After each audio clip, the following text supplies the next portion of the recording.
with Love in the Name of Christ is designed to work kind of the spectrum of needs in our community.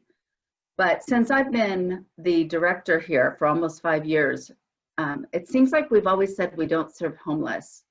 And I've just challenged our board with that, because we've just gone through a strategic planning process. We're saying it's not that we don't serve, it's that there are places we recognize we're not equipped to serve. Our whole model is to know what's happening in the community and be able to refer people to the best place to get those needs met. In many cases, it's the church. In many cases, it's opportunities that Love Inc. has. In many cases, it is two really amazing organizations that are with us this morning, which are Giving Heart and the Severe Weather Shelter Network for the homeless population, people experiencing homelessness in our community.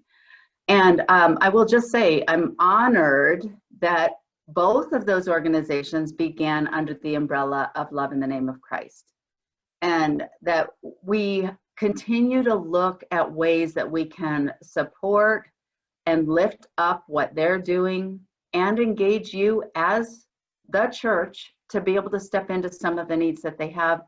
And more importantly, this morning, to really be able to understand that issue facing our community right now as an opportunity for us as the church. So Lynn Ann Heising from Severe Weather Shelter Network and Donna Zimmerman from Giving Heart, both the founders of those organizations, or the leaders. I guess, Donna, you took over from a founder, but absolutely a leader in that organization. And then Corey Reitz from South Metro Housing Options is the director there. And we've worked closely, and we're looking at ways we can work more closely because we're serving the same population. This came really, really close to home for us over the last few weeks, in people camping out behind the store, camping out on our backyard, and knowing what the issues that we're facing as a community now with COVID, what is that doing to this entire population of our brothers and sisters?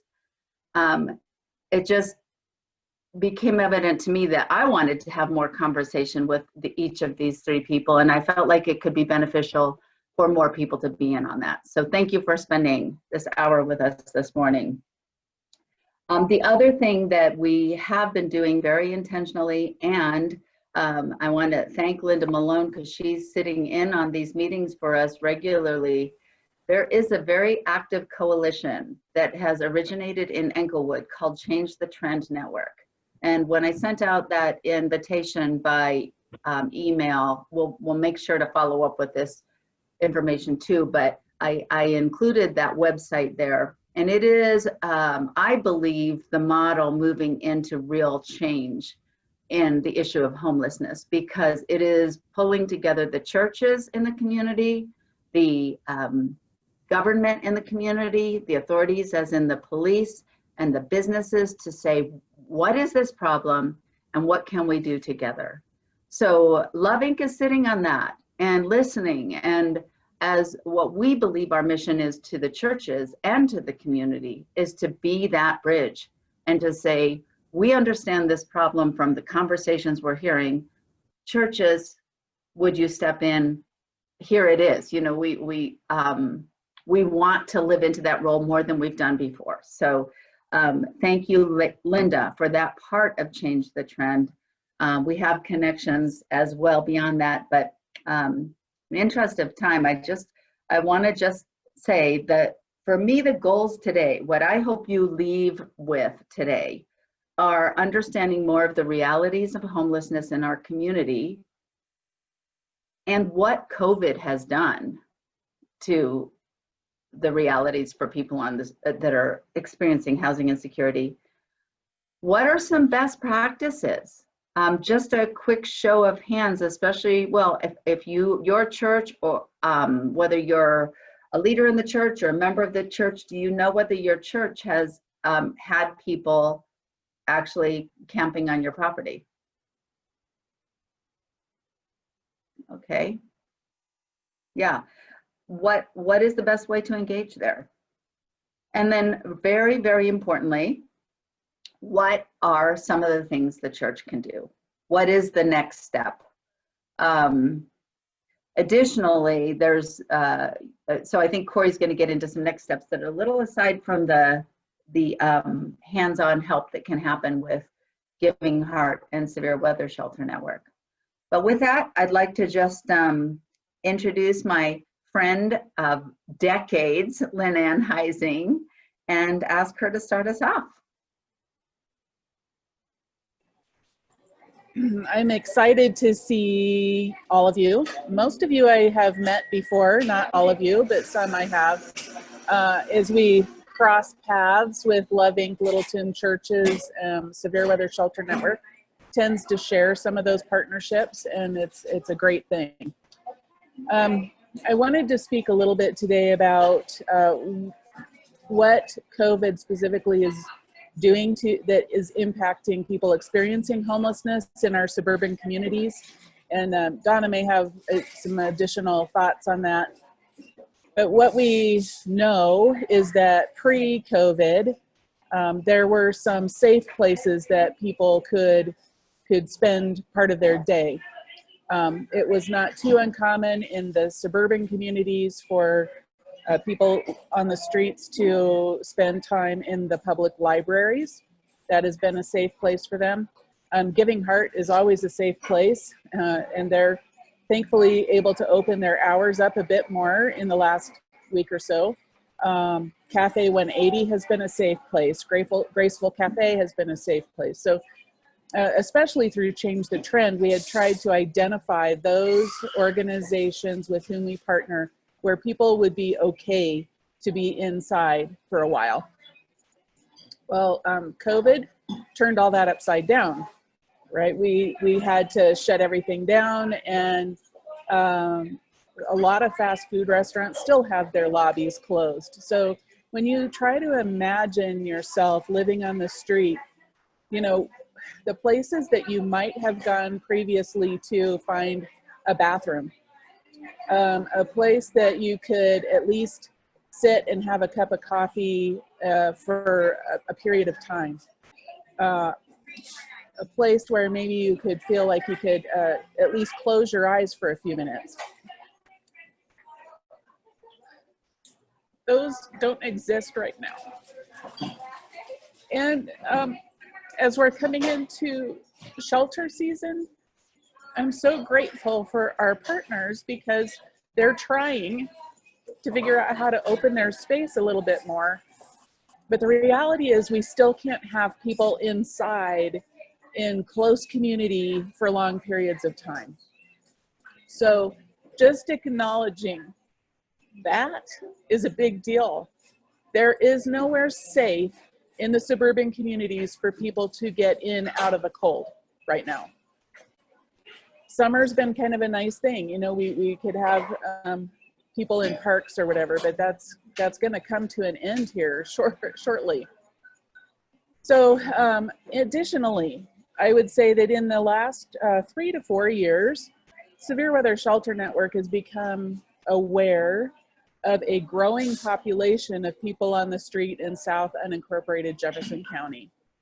Visible homelessness has been on the increase, and since COVID, it has exponentially increased. So if you're over by Southwest Plaza or Clement Park, or even further north than that, almost every street corner has somebody panhandling on it. Either, in my opinion, trying to prevent themselves from becoming homeless. I suspect that many, well, I don't know if it's even many, but I suspect that there's a good number of people panhandling right now that are housing insecure. Maybe they've been furloughed, they lost their job, maybe somebody in their family has been sick, either with COVID or something else.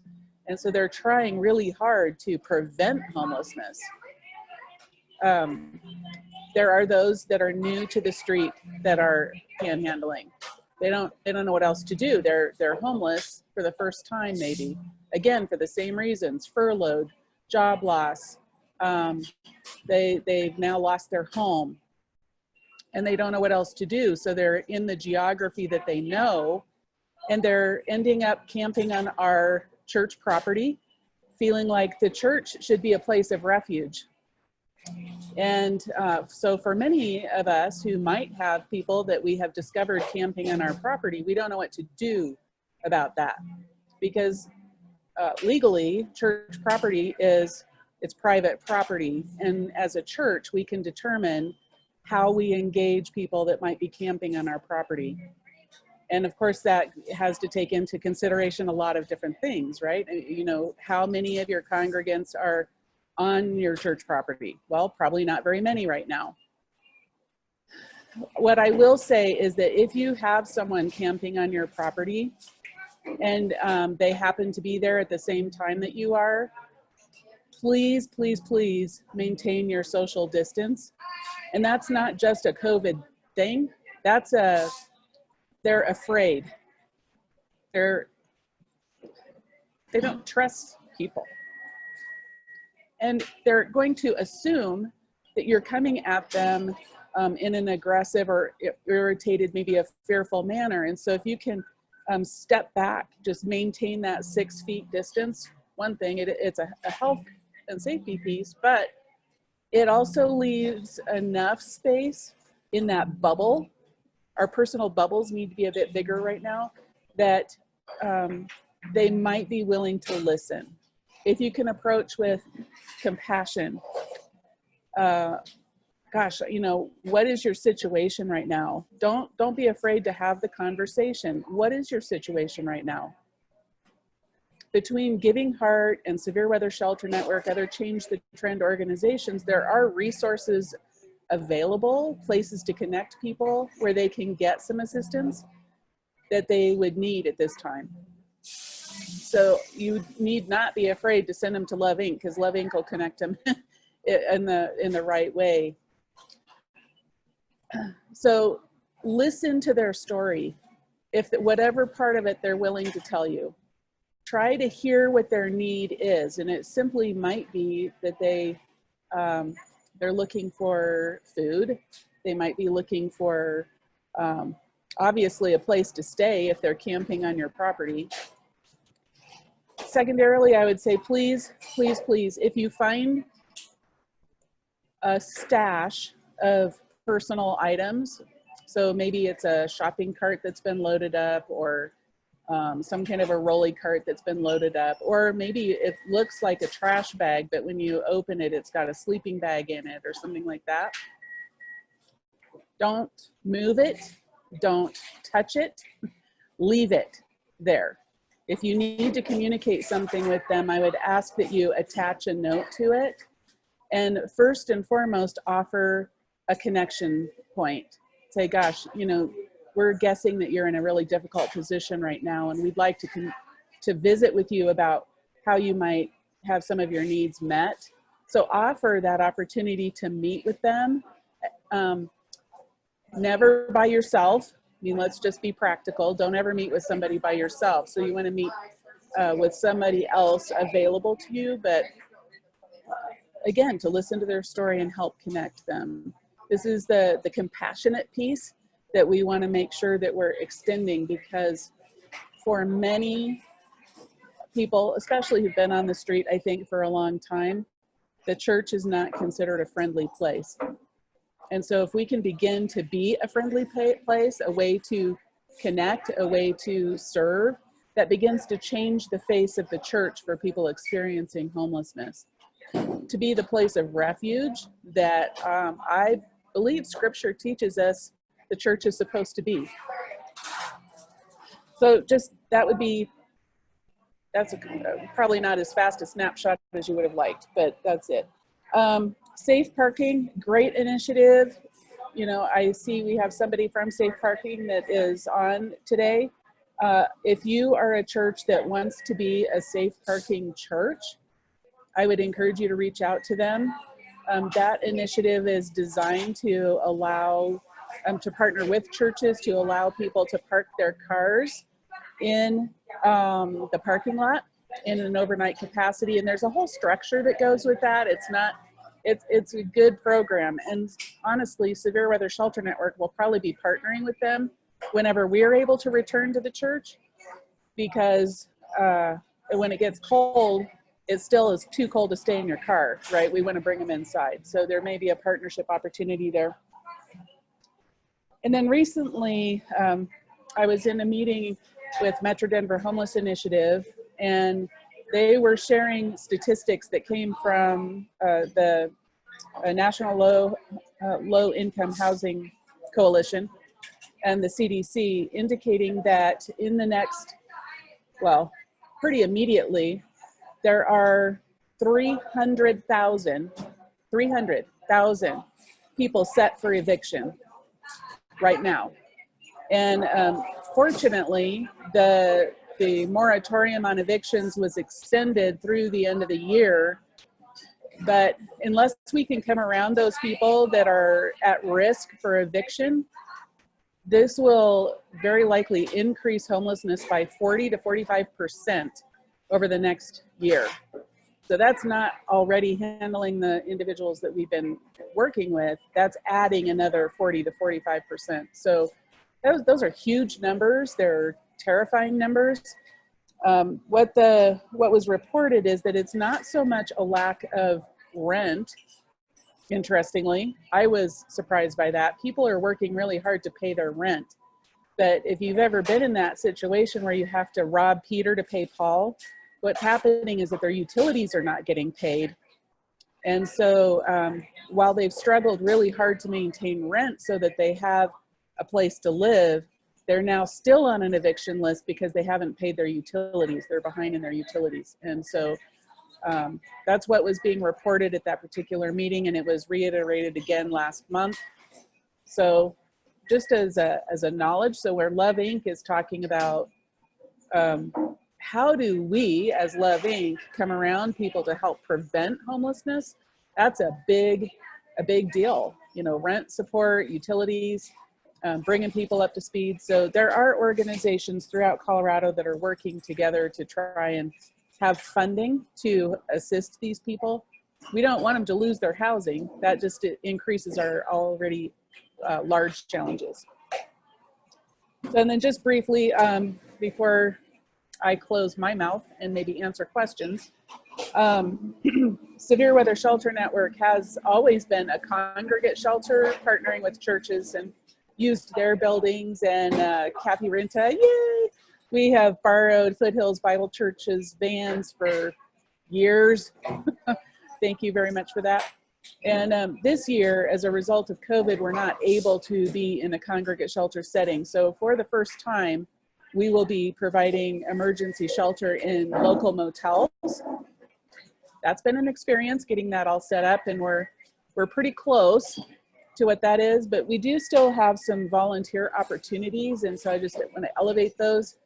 We did not want to lose the relational component of our ministry, and so we're inviting volunteers to help provide a hot meal, a shelf-stable breakfast, and deliver those to our guests in the motels.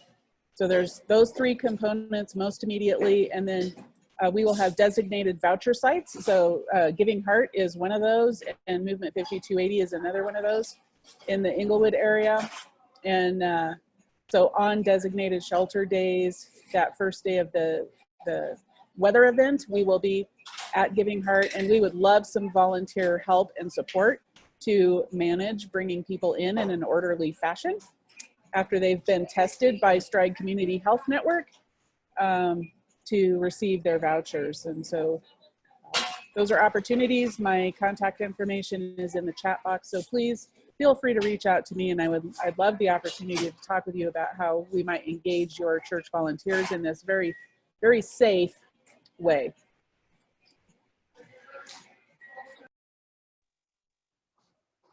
Thank you so much, Lynn Ann. What a year it's been, and I feel like you have your finger on the pulse of what's happening in our community, as well as more with what we'll hear from Donna. Are there any questions of Lynn Ann at this point? I do have a question. Lynn, you spoke of the rent moratorium being extended through the end of the year. However, at Love Inc., we still continue to get phone calls from people who are facing eviction and have actually received their 30-day eviction notice. So is there a website that you would recommend that will actually help us to understand the reasons that folks can be evicted versus perhaps the reasons that they cannot during this COVID time?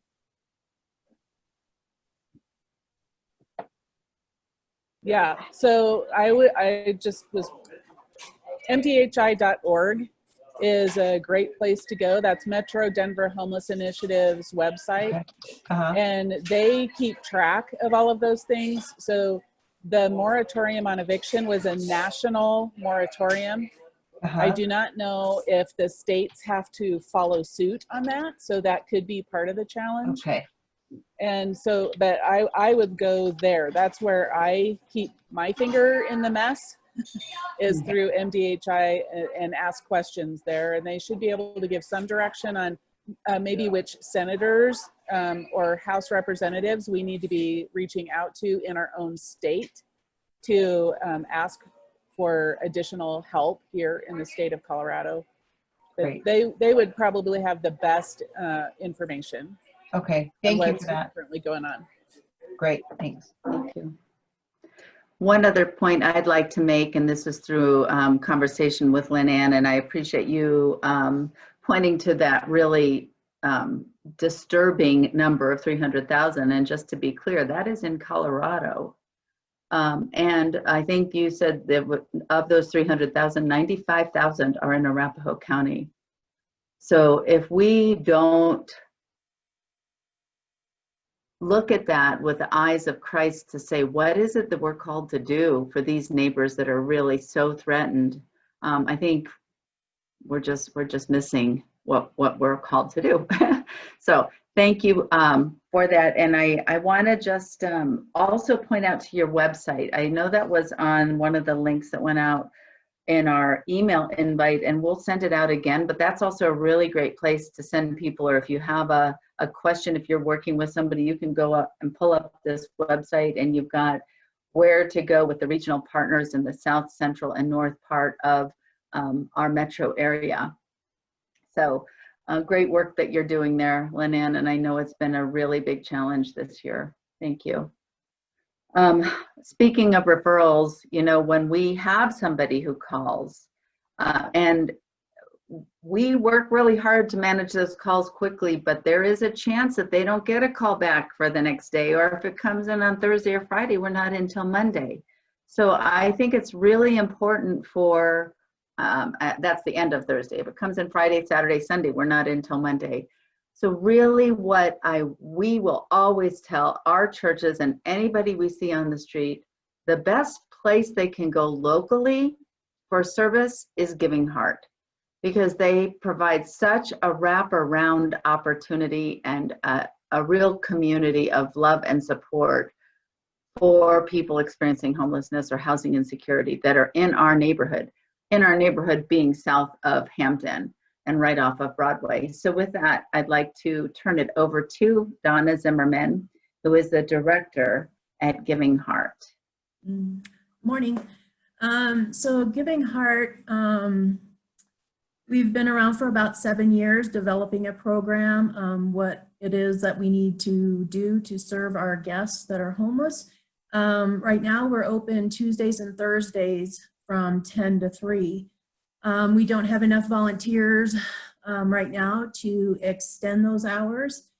And even right now, it's challenging with COVID. A lot of our volunteers are not willing to come on site and engage one-on-one with our guests.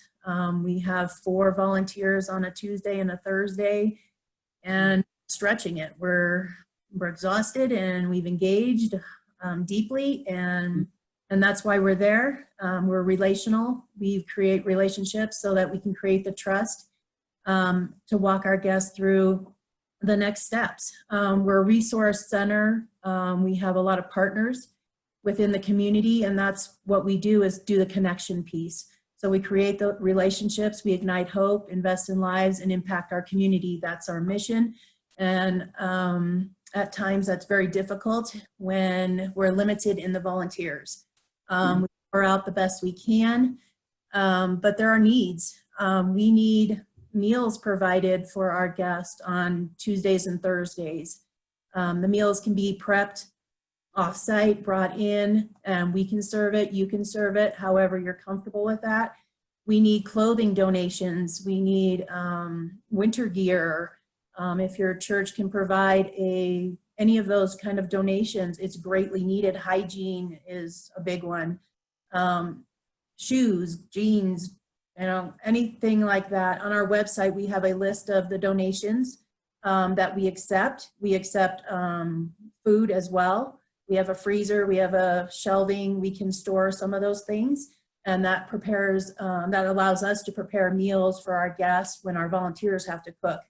So my hope is that the churches will engage so our volunteers can do other tasks on site that we're not the ones cooking, because there's a lot of times that I'm the one cooking and I can't do my job well when I'm doing many jobs. So I'm asking for support, volunteer support.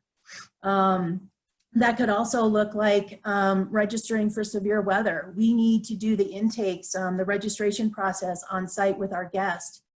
And I don't have the volunteer capacity right now to just pull one volunteer away when I only have 4 on site. So if you're available for that, I can use registration help. As part of the network, Giving Heart hosts lockers in the back.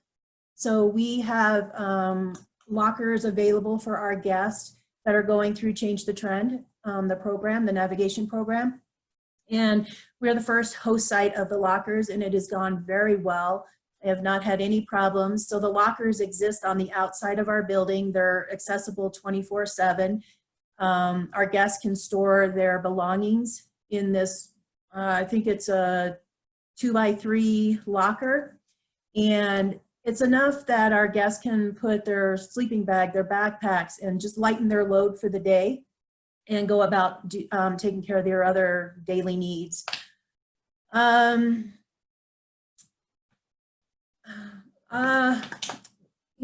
was asked, what is a success story? And I can't say that I can think of one specific story other than last week.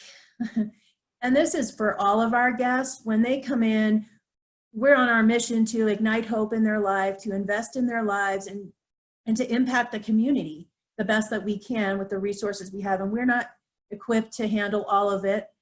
But we had a couple come in it was 2 weeks ago. And we've known these guests for 7 years. And we walked through them, through their homelessness, to the point where a couple years ago they went to sober living treatment in Wyoming. And they just happened to come back to Denver. And their stop was Giving Heart. And they said, we were driving by, we had to stop in and tell you that we're okay. And we are now igniting hope and investing in lives and impacting the community because we're serving God and we're working at a food bank and we're giving back. And it's because of that relational piece that we developed way back that they were able to come in and ignite hope in us and invest in our lives. And it was just that reciprocal piece that just keeps us going forward. And there's times where we don't see what we're doing at the time we're doing it. And it may take years later that we actually see we've impacted somebody's life and there's change. It's rewarding and it's hard. And, we just keep pressing on. And I am so thankful because the hardest questions that come to us are, I need housing. Do you have housing available? Do you have shelter available? And I'm like, well, that's a hard one to answer. We have the resources, we have the connections, but I can't tell you, yes, I have that available. But I'm thankful for when I can say, hey, I've got a partner like Severe Weather Shelter that you can to go through the registration, and you can be accepted into that shelter, or Hat Force, which does the motel vouchers. So I'm just thankful for the partnerships that we have and what we're creating, and the community that's just surrounding this issue. I think that's about all, unless there's questions. It's pretty brief what I explained, because we do so much. Donna, I'm just always in awe of what you do with such a small team, and the kind of investment that you make in individuals. And it just harkens to, you know, our call to leave the 99 and go after the one. What a great story about the couple that came back. And I think I remember them. I remember somebody going up to Wyoming for that treatment, but I have a couple clarifications that I think everybody would appreciate as well. Excuse me. First of all, you mentioned the resource navigation, and that's kind of the way I understand it is on the spectrum of Change the Trend Network's work, which is originating in Englewood, but also including Littleton and Sheridan, is the idea that some people really are maybe not happy, but they're not willing to try to do the hard work to leave the street. Others really want to. And what I understand about resource navigation is you're working specifically with those that really want to get out of that cycle of homelessness. So in that context, that's where they have access to the lockers, right? Yes. And then can you speak just a little bit to what resource navigation does for those individuals? So generally they'd be connected to a mentor. That mentor would walk through them through the process of their homelessness to get them to a point where there's either housing available, but it's long-term, it's short-term, there's no term. We just walk with them as long as we can. So with the mentor, we've seen a person housed become unhoused. That mentor is still there and available through the navigation program. But the locker is assigned to them because they're walking with somebody through Change the Trend. So it's not actually Giving Heart that they're going through, although we're the ones just kind of maintaining the locker and the contract. But they're walking with somebody else through Change the Trend with a mentor. Thank you. And then are you still a mail location for your guests? Yes. So we do offer a physical address for them. Yeah.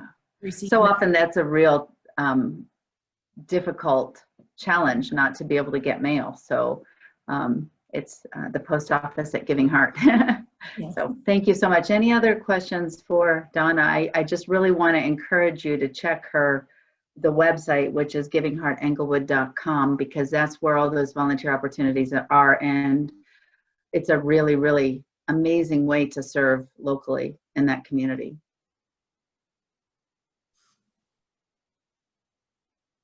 Thank you, Donna. And any questions that might come later, again, we'll send out the contact information. I hope there are some connections that are made through this as you want to maybe pursue more connection and more support with these organizations.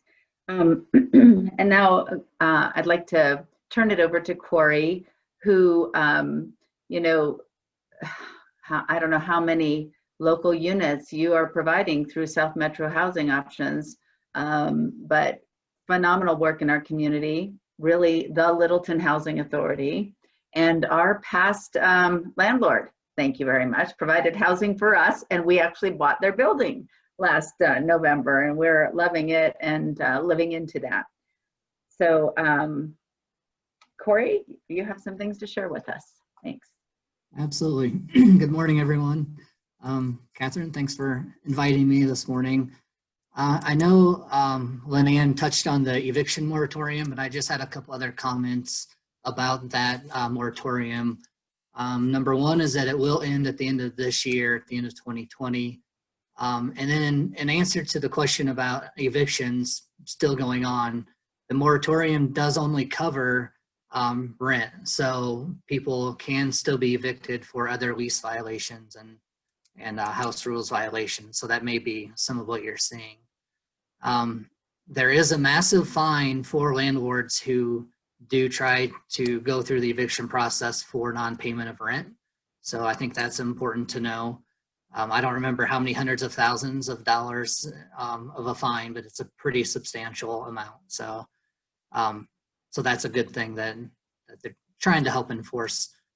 My concern is, and it was good to hear Linnea talk about folks still paying their rent for the most part, because one of my concerns has been, rent still accumulates during the moratorium. And then at the end of whenever this is the end, all of a sudden folks are going to have a huge, massive bill to pay. And some landlords will be, I'm sure, more patient than others. So I guess my biggest point would be, if you run into folks, if you have people in your congregations that are in this situation, there are millions of dollars still available. As far as I know, it's still available through the state, Colorado State Division of Housing, as well as Arapahoe County. So those CARES Act funds are available, and I don't believe the process to access those funds is too complicated. So a lot of times folks just need help and encouragement, and maybe more encouragement and accessing those funds. So then they can use that money for rent and instead of utilities, and maybe they'll have the money then to pay utilities and the other things that come up in their everyday life that need addressed too. So I think that would be, and the state of Colorado, they also have a fund for landlords specifically. So those two funds really need to be accessed. It's a great resource, but again, it's just helping people get to that point. Because my fear is people will procrastinate and get that overwhelming feeling that when this is all over, then if their rent is accumulating and it's such a huge amount that they may feel hopeless and that it's not even worth trying. So that will be what I envision one of the biggest challenges at the end of this. So that's really, I just wanted to make those comments about the moratorium. Are there any questions or anything else we want to discuss about that? I would just like to add something that when I shared with Change the Trend last week about this meeting, Bonnie from Hat Force said, be sure to tell the churches that if somebody's getting evicted, they shouldn't leave right away. They need to ride out the whole process. Don't let them be afraid that my landlord just told me I'm evicted and they have to leave. And I don't know much more about that process. Corey, do you have any idea like how long that takes and some of the strategy behind that? Yeah, it definitely that process can take a while. So at least up to 60 days in some cases. So that's probably where they're coming from. And that's another good point. I think just communication in general during this crazy time of COVID, to make sure that we're helping people to communicate with their landlords so the landlords do know what's going on. So again, at the end of this, hopefully they'll be patient and with everyone and give them some time to pay whatever bills are at that time. This is Gail and Prince of Peace Church in Littleton. I was speaking with our council person for Littleton, and she was talking about the Tri-Cities policy group. Is this something that we're working with and something that we could know more about? Yeah, the Tri-Cities homelessness group. I just joined it not that long ago. It's composed of city managers, city attorneys, and council members of Sheridan, Inglewood, and Littleton, as well as a host of other supportive services, wraparound service type organizations. So right now they're working on finishing up a pretty intensive document, kind of going over all the different levels of homelessness. Linnea, you're not on that group, are you, or are you? I'm not. Mike Sandgren from Change the Trend Right. does sit on there. So Right. That's how Donna and I are represented, and Catherine too. Okay. So yeah, I'm pretty new to the group, so I'm anxious to really get to the point to where we have some documents that can be shared, I think, with the communities and then take some meaningful steps. Right. The next thing I was going to talk about, I'm not sure how many folks are aware, the city right now, City of Littleton, is going through, just started a pretty extensive and potentially grueling process of updating the unified land use code in Littleton. So right now they're finishing up work on the downtown area and the land use in the downtown area. And it's important to us, to my agency, because with the housing need that has been very clearly stated, I think, and is not a surprise to anyone, this land use code now and over the next couple of years can very much impact the available housing and in particular affordable housing. So right now, the initial draft that went through the Historical Preservation Board and Planning Commission was approved unanimously by Housing or Historical Preservation. It was approved 6-1 by Planning Commission, which was all good. And especially because in certain areas of the downtown, it would allow for 5-story buildings. And so after the study session last night that was City Council, it's looking like those certain areas that would have allowed for a 5-story height allowance will be now down to 4. And our stance is that with the housing need so great in Littleton that basically every unit counts. So just decreasing from 5 to 4 stories can potentially make a difference. And to be honest, I don't care if it's a matter of 50 families that could have been helped potentially that we now are not able to help because we're making those changes. So on October 6th, there will be the final reading at the City Council meeting. So there's some folks called in a couple weeks ago to the City Council to the public comment and talked about the need for housing and how it would be helpful to maintain the 5-story height allowance. And so I'm sure a bunch of folks will be calling in again on the 6th. I know we will to voice our concerns for that. And it's been pretty clear throughout the process that the 5 stories would make a big difference in the feasibility of developers coming in and providing more housing. So if anyone is feeling the same way, we're certainly not asking anyone to call in and to voice concern if you're not concerned about it at all. But if you do know, if you work with folks that are either housing challenged or homeless, I think those can be impactful statements that, again, in our opinion, every unit matters when we have such a need in Littleton. So I'm not thrilled with the answer of addressing housing and affordable housing in other areas of town, because I think every single area, if there's potential, we need to take advantage. So that's the other big thing that's going on right now and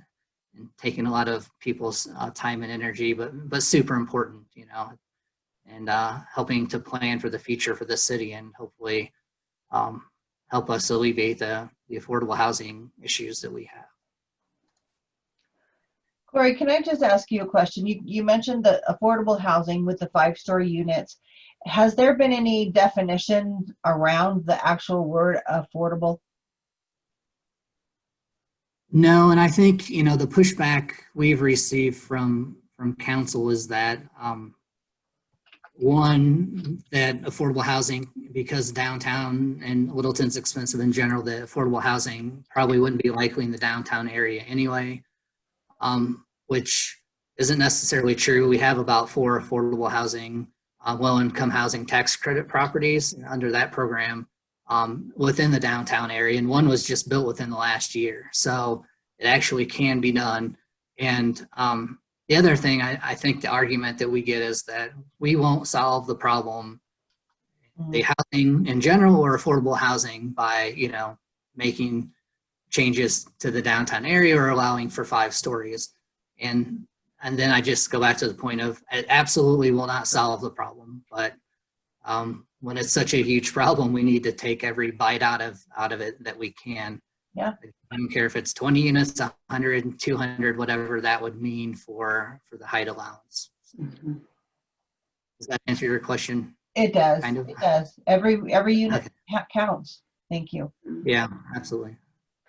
And Corey, you and I have had this conversation, so I want to be clear in case there's questions. And I do, Lynn Ann asked for more information about the city council call-in, and I indicated you're doing talking points on that, so we'll get that out. We'll send that out to you as participants on the call-in, probably all of our church partners too, as you're led. But I think the reality is this changes things for decades to come. This is really investing in the future, in the livability of our city. And I recognize that, you know, our neighbors that are out west and south, that's not necessarily, you know, that's not your neighborhood per se, but I think that we're close enough that it really affects it. It opens our eyes to the kind of work that we all need to be aware of, what's happening in our own community and how can we affect that change moving forward. What I'd like you to also specifically speak to, Corey, because, you know, we love the downtown Littleton area. This isn't truly the historic part of downtown, right? There's a specific area you're talking about, these 5-story buildings. Yeah, they've actually done I think a really good job in terms of kind of layering it. So Main Street, you know, the building heights on Main Street will not be as high as the 5 stories that potentially could happen further away from Main Street. So essentially, the further away from Main Street, then the higher the height allowance would go, which does then create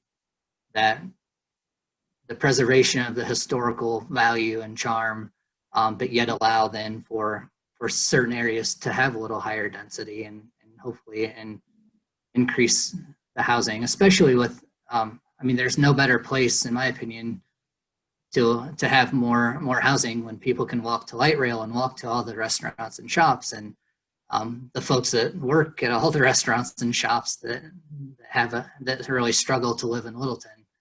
It's not, and even with us, you know, Libby Borse Assisted Living is under our umbrella as well, and off of Curtis, and our employees, especially the lower paying positions, can't afford generally to live in Littleton. So I always think of folks like that are providing such a great service to the community and taking care of our frail elderly, and yet, you know, it's also hard to recruit and retain those types of positions because they can make the same amount of money and not have to drive generally as far as they do now. So there are a lot of implications in adding some housing.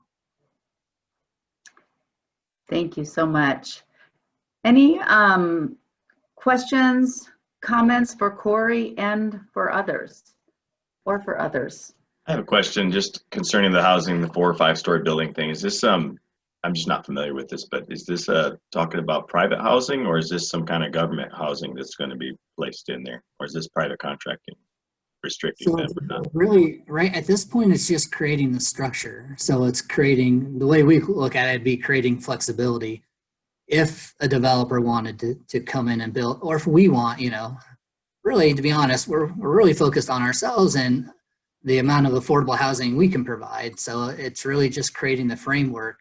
So if anyone, it could be private, it could be another nonprofit affordable housing developer, or it could be us. But just allowing the option is really all, you know, the main thing we're asking for.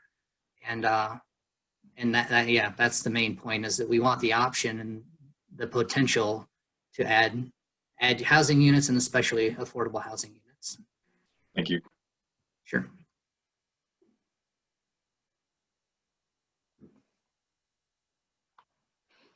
Any other questions?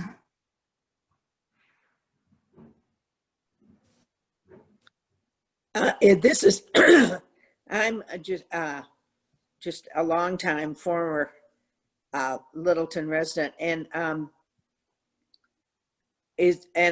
know that there was some talk of replacing the units, the rent subsidized units, along a laddie, or all of them that are all over Littleton with 5-story buildings. Is this related to that, building the structures? No, but it could be. Hopefully, you're not talking about a process we're going through, because we do have scattered site public housing duplexes, single family homes and duplexes that are scattered throughout Littleton. Right. And we're through a process to reposition those units. So there are several steps involved. The first one is those are rentals currently. So those units would become affordable for sale units. So what we keep finding out is that Littleton, to purchase a home in Littleton is not realistic for most folks. They're just being priced out. So we have a good opportunity to place those units on the market for sale to individuals, but those individuals would work with Habitat for Humanity. Habitat for Humanity would be providing the mortgage, and not only would it be affordable for the first round of homeowners, but any subsequent changes in ownership. So if a resident decides to move out, Habitat would still make sure that it remained affordable for essentially ever. So we think that's a really positive step in this process. The current residents will receive tenant protection vouchers, which work just like housing choice vouchers. That allows them to take right now their subsidy is tied to the specific house or duplex that they live in.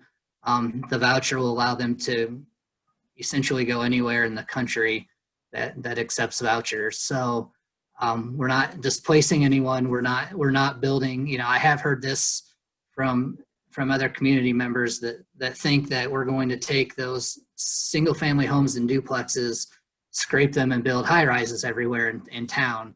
But that's not at all what's going to happen. We're going to keep them. We're actually going to make them affordable for sale, which again in Littleton is non-existent right now. So, and then the proceeds from those sales will allow us to, in the future, hopefully near future, but however long it takes, to add more affordable homes to Littleton. So whether that means, what happens a lot of times right now is an apartment complex will go on the market.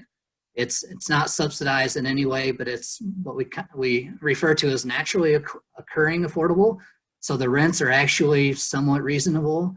And people can afford them, but it's an older building. So what happens is an investor will come in, purchase a building, fix it up a tiny bit, just enough to crank up the rents a couple $100 a month.